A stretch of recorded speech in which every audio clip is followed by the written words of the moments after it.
Hello my dear students, मैं ज़बीना Siddiqui and I welcome to you all my online lecture series Geography classes for class 12th. Let's begin your class. In the previous class we have already started chapter 7 tertiary activities or तृतीय क्रियाकलाप. Last class I will teach you transportation services. Today I will teach you communication services. So आज का हमारा topic है communication.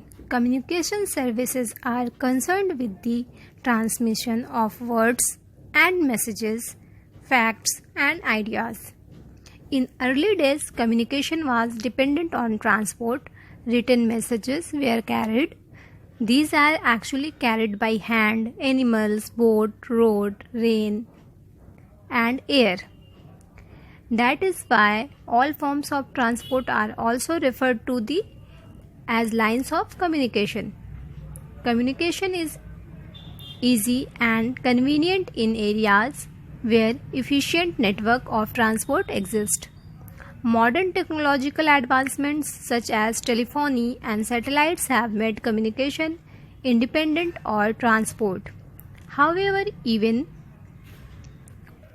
today, transport provides valuable support to communication. This is the reason that large volumes of mail still continues to be handled by post office all over the world.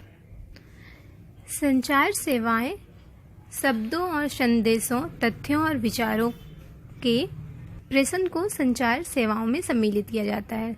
शुरुआती दौर में संचार को परिवहन की आवश्यकता थी या संचार में ट्रांसपोर्टेशन की ज़रूरत थी. शुरुआती दौर में क्या होता था कि हाथ से मतलब एक इंसान से दूसरे तक मैसेज भेजते थे या तो किसी जानवर के थ्रू मैसेज भेजा जाता था. नाव से, सड़क से, रेल तथा वायु मार्गों से परिवहन की सेवाओं का इस्तेमाल करके संचार का माध्यम फैला हुआ था. यही कारण है कि परिवहन के सभी रूपों को संचार पथ कहा जाता है.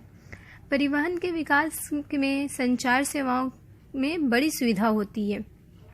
आधुनिक दौर में या प्रौद्योगिकी के आधार पर मोबाइल, दूरभाष तथा उपग्रह जैसे आविष्कारों ने संचार को परिवहन से मुक्त कर दिया. यानी कि अब जो है ट्रांसपोर्ट की ज़रूरत नहीं पड़ती है.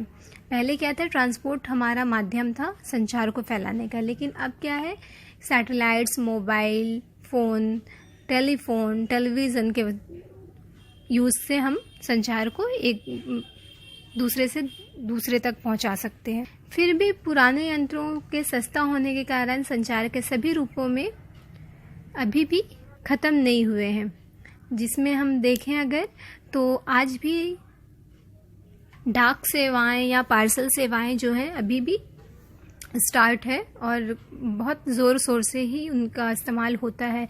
कुछ भी चीज़ें हैं तो हम पोस्ट ऑफिस में जाके चीज़ों को भेजते हैं ना, तो वो सारी चीज़ें आज भी कहीं ना कहीं चल रही है. आधुनिक दौर में भी मतलब कुछ पुरानी टेक्निक्स का यूज़ किया जा रहा है. Some of the important communication services are described as under. Number 1, telecommunication. Telecommunication are dependent on the development of electrical technology.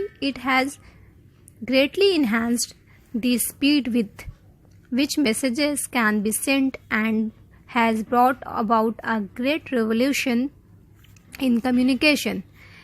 The time taken to communicate messages and ideas has been reduced from weeks to minutes.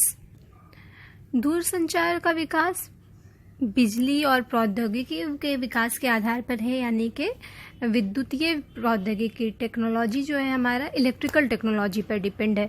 दूरसंचार के अंतर्गत संदेशों को शीघ्र ही भेजा जाता है, यानी कि उससे जल्दी मैसेजेस पहुंच जाते हैं, जिससे संचार व्यवस्था में क्रांति आ गई है. जिन समाचारों को भेजने में पहले कई सप्ताह लग जाते थे, वे अब कुछ ही मिनटों में एक जगह से दूसरी जगह तक आराम से भेजे जा सकते हैं. The recent advancements in telephony have made it possible to communicate directly and instantaneously at any time from anywhere in the world. The most important thing is that mobile telephone has come within the reach of the common man.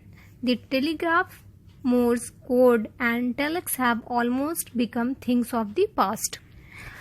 Mobile, दूरभाष जैसी नई खोजों ने किसी भी समय में कहीं भी संचार का प्रत्यक्ष और तत्काल बना दिया। यानी कि मोबाइल वगैरह से हम लोग किसी भी वक्त किसी से भी बातचीत कर सकते हैं। तो ये संचार के माध्यमों को बहुत आसान बना रहा है।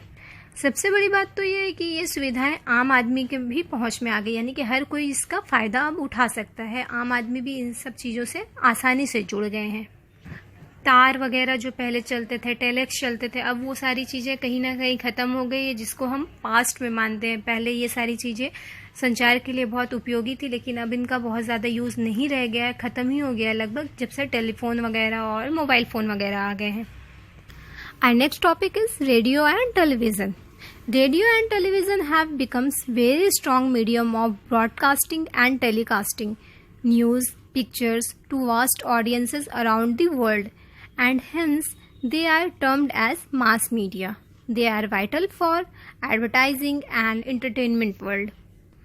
आजकल क्या है, रेडियो और दूरदर्शन और जो टीवी में आने वाले केबल्स वगैरह जो लगते हैं, उससे क्या होता है कि ये बहुत ज़्यादा उपयोगी माध्यम बन चुका है। जो हमारा रेडियो और टेलीविज़न है, सब बहुत सशक्त माध्यम बन गए। इनमें से क्या होता है कि समाचार और चित्रों को पूरे दुनिया में आसानी से प्रसारण किया जाता है।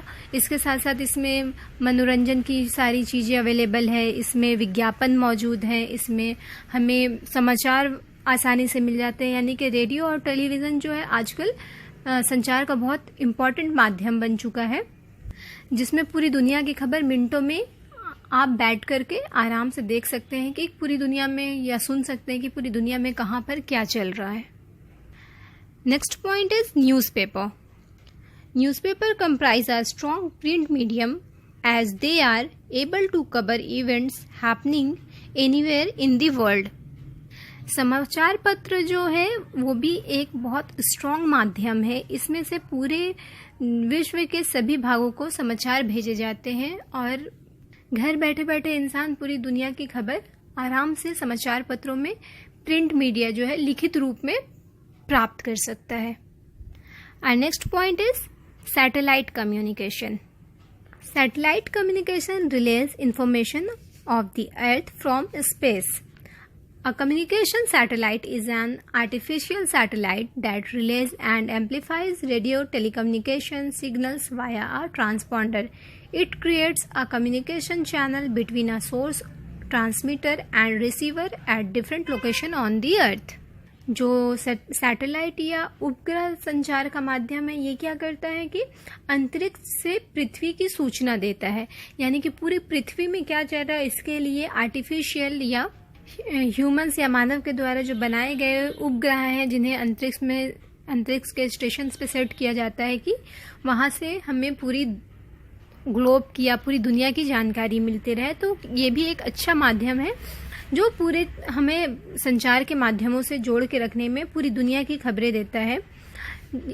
ये सारा काम जो है सिग्नल्स और ट्रांसपॉन्डर के थ्रू होता है। इसमें ट्रांसमीटर्स होते हैं, रिसीवर होता है कि वहाँ से जो खबरें आ रही है रिसीवर यहाँ रिसीव करता है और उसके अकॉर्डिंग पूरे लोकेशन का अर्थ वगैरह जो भी पता चलता है रिसीवर के द्वारा फिर उसका संचार होता है। Next point is internet.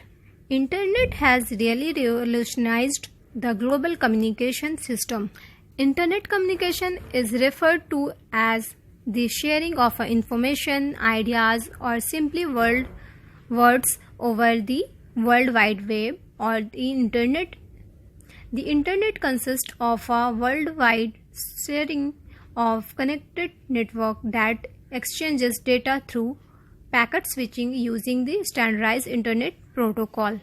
Internet जो है आज के युग में बहुत बड़ी क्रांति ला दी है कि एक क्लिक के द्वारा हम सारी जानकारी, किसी भी तरह की जानकारी जो है वो हासिल कर सकते हैं। ये हमें वर्ल्ड वाइड वेब से कनेक्ट रखता है, जिसके थ्रू हमको किसी भी प्रकार की या किसी भी तरह की नॉलेज हो, न्यूज़ हो, एंटरटेनमेंट पैकेज हो, कुछ भी हम आसानी से अवेलेबल कर सकते हैं जस्ट अ क्लिक।